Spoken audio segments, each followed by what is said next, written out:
Lahat ng harvest ko ngayong season na ibenta ko. Productive na ba ako? Madami na akong nasagot na query ng customers ngayong araw. Productive na ba ako? Patok ang bagong recipe ng baked goodies ko. Productive na ba ako? Maraming muka ang pagiging produktibo. Pero ano nga ba ang productivity?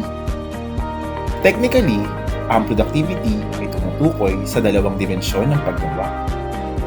Una ay kung paano na ma-manage ang mga resources tulad ng mga manggagawa, makinarya, materyales, pati ang mga pamamaraan sa paggawa ng isang produkto o serbisyo.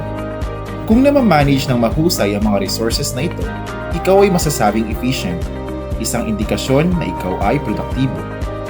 Ngunit hindi lamang yon, matutukoy ang productivity base sa kalidad ng produkto o serbisyo. Kung nakamit ang kalidad o nais na resulta ng customer, masasabing ikaw ay epektibo, isa pang indikasyon ng productivity. Kung susumahin, ang pagiging produktibo ay pagiging efficient at effective. Ito ay mahusay na pamamahala ng mga resources at paggamit ng ninanais na produkto o serbisyo ng customer. Remember, productivity is a journey. It is an attitude of the mind.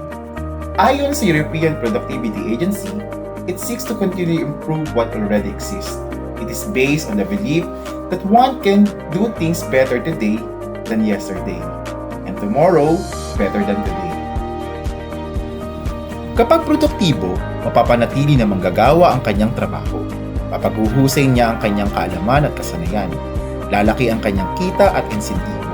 At bubuti ang kondisyon ng kanyang paggawa. Dahil dito, magkakaroon ng mas maayos na relasyon ang mga manggagawa at namumuhunan. Uunlad at lalago ang mga negosyo. At lilikha ng mas maraming trabaho na susi sa patuloy na pag-unlad ng ating bansa.